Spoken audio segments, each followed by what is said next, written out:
Doctora Alvarado, me gustaría iniciar primeramente agradeciéndole por aceptar la invitación a venir acá a conversar con nosotros sobre una temática que es bastante importante para la población, pero principalmente para las mujeres. Así que bienvenida a su programa Hablemos de Vida. Bueno, la verdad que es un gusto para nosotros el estar aquí, ¿verdad? Es importante hablar sobre los temas relacionados a las mujeres y la vivencia de sus derechos, entonces, cuando quieran.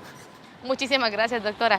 Usted lo decía, los derechos de las mujeres y es específicamente los derechos reproductivos los que queremos abordar en esta ocasión, pero me gustaría conocer primero el panorama del respeto a los derechos de la mujer en El Salvador. Sabemos que en el país el machismo ha tenido un papel preponderante y esto ha llevado a que muchas veces los derechos sean violentados hacia las mujeres. Entonces, coméntenos un poco sobre el panorama de los derechos de la mujer en el país. Bueno, quizás sería importante primero recordar un poco que los derechos humanos igual son derechos para las mujeres, ¿verdad? Entonces deben de ser vividos por ellas, son universales, son inalienables, intransferibles, deben de ser vividos independientemente de su edad, de su religión, de su nacionalidad, es decir, que es propio de ellas. Entonces, en ese sentido, lamentablemente en nuestra sociedad muchos de los derechos hacia las mujeres han sido restringidos o no vividos en forma plena, ¿verdad?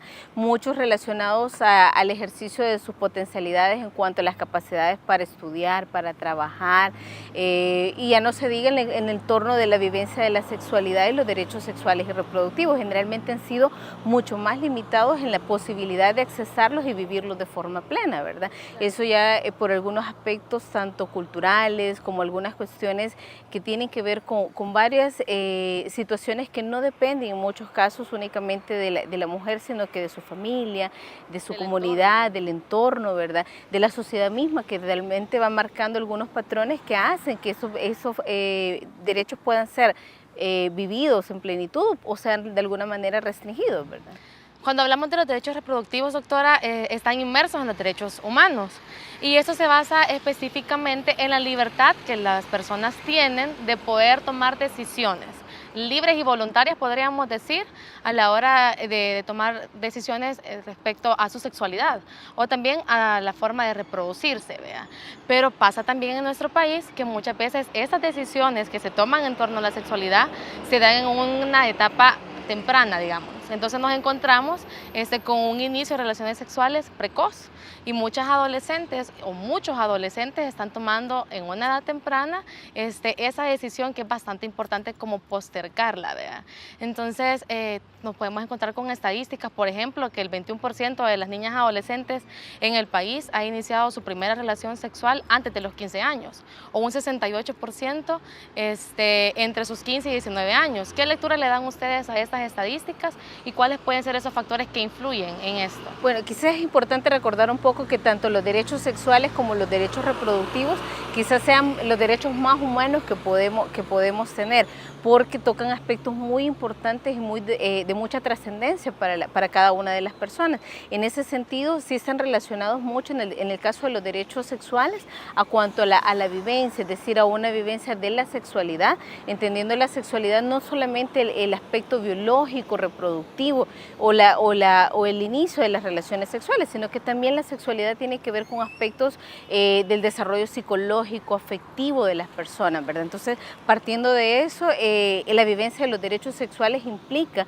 que las personas tomen decisiones de forma segura, informada, sobre en qué momento iniciar su vida sexual, cuáles son las mejores condiciones para hacerlo, ¿verdad? Los derechos reproductivos que están más apegados hacia el saber cuándo reproducirse, es decir, con qué persona, en qué momento de mi vida, cuál es el espaciamiento en este caso para los hijos, cuántos hijos las personas desean tener, que debe de ser una decisión tomada en base al conocimiento, en base a su propio proyecto de vida. En ese sentido también es importante reconocer que hay otros derechos, como el derecho a la información, que forma parte de eso, es el acceso a la educación, pero una educación basada en información científica, información veraz, no en paradigmas personales, porque de repente lo que está pasando y es lo que hay en muchos casos es que no hay una información que esté llegando de la forma adecuada a los chicos y chicas a temprana edad, o la información tal vez está llegando no por quienes debe de llegar, entonces ya llega un poco transgiversada, ¿verdad? También es importante ver que hay muchos factores como los mismos medios de comunicación, las redes sociales, en la parte de las relaciones de pares, ¿verdad? Que hay mucha presión de grupo al inicio temprano de las relaciones sexuales. Otro aspecto importante en nuestro país que tiene que ver también con la vivencia de los derechos de las mujeres es el hecho de que está muy naturalizado el que las chicas a muy temprana edad, o sea, niñas abajo de los 18 años tengan parejas mayores, ¿verdad? Entonces, ya se ve como normal, de hecho no debería de verse así, sin embargo se ve como normal, y eso es un factor también que lleva a que obviamente hay muchos embarazos en que una niña de 12, 14, 15 años que no tiene todavía todo el bagaje de conocimiento para decidir plenamente si quiere embarazarse o no, tiene de alguna manera presión por su pareja, que generalmente va a ser una persona a veces 5 o 10 años mayor que ella, entonces que ya tiene, aparte de una experiencia de vida, ya tiene también una facultad plena para decidir. En ese caso es también importante considerar que si bien tenemos ya una ley que protege a los niños y las niñas, que es la LEPINA, ¿verdad? Es la Ley de Protección Integral a la Niñez y Adolescencia, donde se basa en el respeto al derecho progresivo, a la vivencia de los derechos progresivos de los chicos y chicas. También esa vivencia les faculta para que vayan tomando decisiones, pero nos obliga también a nosotros como adultos a darles esa información para que puedan decidir. En El Salvador, por cada 5 hombres hay 6 mujeres. Numéricamente, el género femenino es superior al masculino. Pero esta no es la misma realidad al esbozar la estructura cultural de la sociedad. En la última década, algunos estudios indican que el hombre ejerce predominio sobre la mujer en diversos campos. Cuando hablamos de machismo a veces pensamos en el hombre, pero estamos inmersa toda la sociedad en una construcción que se llama patriarcal, en donde prácticamente el hombre es el que decide sobre el cuerpo de la mujer en muchas ocasiones. En lo laboral, se le privilegian con ascensos y mejores salarios. En lo familiar, es la cabeza del hogar. Y en el matrimonio, es quien lleva la iniciativa de todos los proyectos de pareja. Y es que en algunas relaciones, la forma de cómo y cuándo tener relaciones sexocoitales es decisión del hombre. También es el género masculino quien decide el número de hijos y el momento de tenerlos.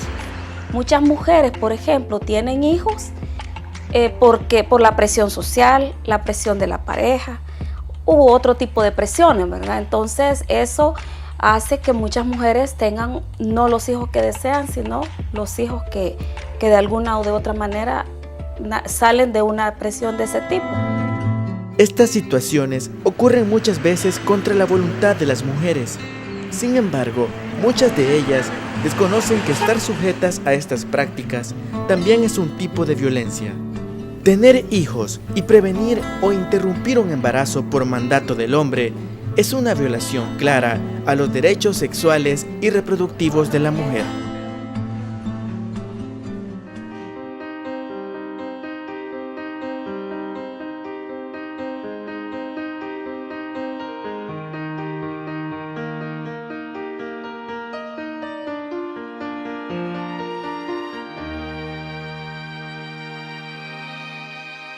La violencia sexual deja marcas que duelen. Marca mi vida, respeta mi cuerpo, no me dañes. Consejo Nacional de la Niñez y de la Adolescencia. Los derechos sexuales y reproductivos de la mujer son el producto de diversas luchas sociales a nivel mundial. Fue en 1974 cuando la Organización de las Naciones Unidas los reconoció con el fin de proteger la salud integral de las mujeres. Los derechos sexuales versan en la autonomía de la mujer para decidir cuándo y cómo expresar su sexualidad, sin represión o coerción de ningún tipo. Hablando de derechos sexuales, tenemos que hablar del derecho de las personas a decidir en una forma libre y voluntaria sobre su sexualidad, con responsabilidad, por supuesto, ¿verdad? Sin discriminación, sin coacción, sin violencia. Por otra parte, los derechos reproductivos defienden la libertad de elección si tener hijos o no, cuántos y en qué momento y con quién. Y en el caso de los derechos reproductivos tiene que ver con el derecho a decidir el número de hijos que se va a tener, cuándo tenerlos, con quién tenerlos, pero eso tiene que ser en una forma libre y que la persona lo decida. Este marco jurídico busca empoderar a las mujeres de su rol en la sociedad, sin estar supeditadas a la decisión del hombre. Sin embargo, en el país, la mayor parte de la población femenina desconoce que tiene estos derechos. Yo diría que la parte de políticas y normativa o regulatoria la tenemos como país, pero nos hace falta como la práctica, ¿verdad? Ya cuando que las personas ejerzan sus derechos, demanden sus derechos y que los conozcan. Por ello, es importante informar a todas las mujeres que tienen el derecho a elegir sobre su salud sexual y reproductiva, que no necesitan permiso de nadie para disfrutar su sexualidad, que pueden decidir el número de hijos a tener y que ellas son las únicas dueñas de sus cuerpos. Doctora Alvarado, tradicionalmente los servicios de salud sexual y reproductiva han tenido como un enfoque bastante particular hacia las mujeres y a sus hijos e hijas.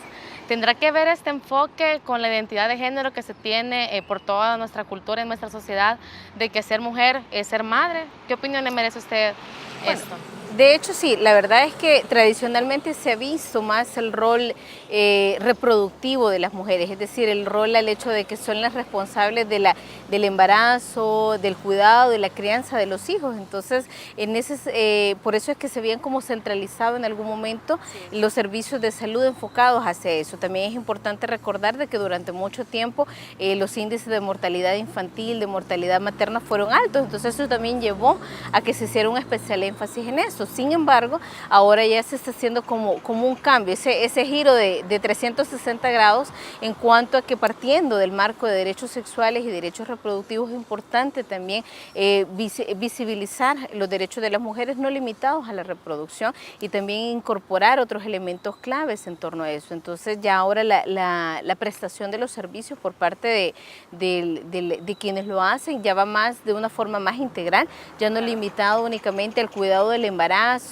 a la oferta de métodos de planificación familiar o al cuidado de los niños y de hecho el cuidado muchas veces llegaba hasta la primera infancia. Ahora por el contrario se está tratando de hacer y hay un esfuerzo muy fuerte incorporar, así como hay un control de niño y niña sana, también se está tratando de mejorar y promover que hay un control de las y los adolescentes sanos, donde se vaya viendo desde su crecimiento, su desarrollo, se les vaya brindando información y de alguna manera también se vaya tratando de cambiar esa visión del aspecto, de limitar a las mujeres únicamente al aspecto reproductivo. Y es que hay un punto bastante particular que me llama la atención, de que se tiene esa visión, ¿verdad?, de limitar a la mujer específicamente a este punto, pero ocurre también en el caso de los hombres todo lo contrario, de que los hombres para la sociedad son aquellas personas que pueden tener prácticas sexuales de riesgo.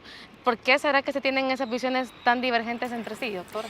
La verdad es que eso tiene que ver con una cuestión muy cultural, muy de educación también. Generalmente nuestras culturas, básicamente El Salvador, así como muchos de los países de Latinoamérica, tienen esa percepción bien machista, bien marcada en el hecho de la vivencia o la permisibilidad de la vivencia de derechos hacia los hombres y el restringir muchos de los derechos hacia las mujeres. Entonces es un patrón bastante cultural que está reforzado porque se da en la escuela, se da en la familia, se da a nivel de la comunidad en general, ¿verdad? Entonces los mismos medios de comunicación también refuerzan eso, la presión de grupo, como lo hablábamos antes, también es un factor importante aquí porque es mucho el hecho de que si los chicos no empiezan relaciones sexuales a temprana edad, porque les cuestionan que por qué y empieza un borbandeo entre los mismos grupos, entonces hay una presión fuerte para hacerlo, que entre más parejas tienen demuestran más su masculinidad, ¿verdad? Lo cual sabemos que en realidad no es así, entonces sin embargo hay mucha persistencia, hay un factor cultural y social que hace que la visión de la mujer sea que deba de estar en su casa,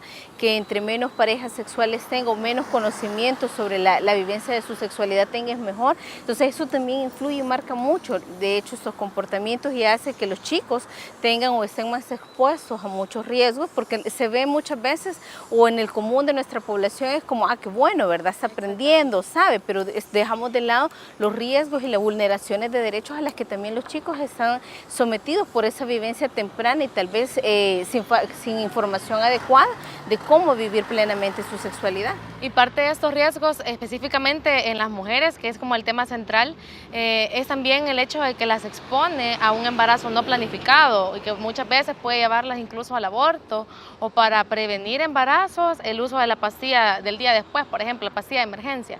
¿Podría hablarnos un poco sobre los métodos anticonceptivos, específicamente la pastilla del día después? Quizás es bien importante antes que eso recordar un poco de que se ha dejado mucho la responsabilidad de prevenir o de, digamos, cuidar que haya o no un embarazo únicamente en la mujer, cuando en realidad es una decisión que debe de ser compartida. O sea, parte de la vivencia de la sexualidad va en eso, debe de ser algo que se discuta en pareja. Por eso es necesario que tanto los chicos como las chicas tengan información y tomen decisiones en base a esa información y sea la decisión que más les convenga. En el caso generalmente de las mujeres a temprana edad, nuestras adolescentes tienen muy poca información muchas veces. De repente la información que tienen es una información que no es la adecuada. Tienen también, como no están lo suficientemente empoderadas de sus derechos, tampoco pueden, cuando son parejas mayores, negociar el uso de un método de anticoncepción. Entonces eso lo lleva lamentablemente que tengamos un gran número de adolescentes embarazadas a temprana edad. Lo más también preocupante es que antes de los 20 años muchas de nuestras chicas ya no han tenido solamente un embarazo, sino que 2 embarazos. Entonces eso hace que su proyecto de vida se vuelva mucho más complejo, ¿verdad? Entonces, y siempre le cae la responsabilidad de manejar el embarazo o abordar el embarazo únicamente a las chicas. Entonces se recurre en ese caso, uno, a riesgos propios. Cuando las mujeres están muy jóvenes, generalmente tienen más riesgos para un embarazo. De repente pueden tener más problemas porque su cuerpo no está todavía preparado físicamente para afrontar todo lo del desgaste, por decirlo de alguna manera, que implica un embarazo. De repente tenemos mujeres que mueren a raíz de un embarazo por complicaciones. Hay muchas chicas que no están preparadas para un parto y terminan en cesárea. Eso nos hace también que muchas, de repente, frente al hecho de que están teniendo ya una vida sexual activa, de repente es como, no me quiero someter a esos riesgos que me lleva un embarazo o un parto, entonces hago uso de métodos de anticoncepción. Y está muy de moda, de hecho, el uso de la pastilla del día después, que realmente tiene sus beneficios, ¿verdad? Quizás utilizado adecuadamente, por ejemplo, en los casos de violencia sexual, en donde no ha sido una relación consensuada, sino que ha sido a partir de una vulneración de derechos, tiene una utilización muy buena la pastilla del día después. Sin embargo, cuando las chicas, y es lo que está pasando en este momento y es muy preocupante, de repente están utilizando la pastilla del día después como un método constante, es decir, tengo una relación sexual desprotegida esta semana, uso la pastilla del día después, la siguiente semana me pasa lo mismo, entonces ya no se vuelve un método de emergencia, sino que se vuelve un método cotidiano. Entonces eso también tiene riesgos para su salud que no son quizás los mejores, los que deberían de presentarse. Entonces hay métodos, ¿verdad?, que los servicios de salud en este caso tienen la disponibilidad, que son los indicados para cada una de las chicas, dependiendo de la edad, dependiendo también, hay que ver otros factores propios, ¿verdad?, que es necesario evaluar. O sea, la evaluación de qué método es el ideal debe de hacerse en este caso por un proveedor de servicios de salud junto con las chicas para ver cuál es el más idóneo para ella. Entonces, para no recurrir a eso como la pastilla del día después, que en realidad son métodos de emergencia y son para algunos momentos específicos, ¿verdad?, que pueden ser y deben de ser utilizados de hecho en esos momentos. Quizás es bien importante también aquí ver una parte de la corresponsabilidad de la pareja y empoderarlos tanto a los chicos y a las chicas como al hacer el acceso a esos servicios de salud para preguntar como pareja cuál es el que más les conviene utilizar. La recomendación sería entonces, perdón doctora, conversar entre pareja y acercarse a los servicios. Exactamente, o sea, buscar donde alguien que esté, digamos, facultado para decir, miren, esto por sus características físicas, por su edad, por otros factores de riesgo que pueda tener, ese es el método más ideal que usted debería de utilizar y hablarlo como pareja y decidirlo como pareja. Lo otro está también el uso correcto y consistente del preservativo, ¿verdad? Que es algo que deben de hablarlo los chicos y chicas, que probablemente sea uno de los métodos que debemos de ofertarles y que deben de conocer también cómo utilizar, que previene no solamente un embarazo a temprana edad, sino que también infecciones como el VIH. ¡Luis! ¡Ahí viene tu papá!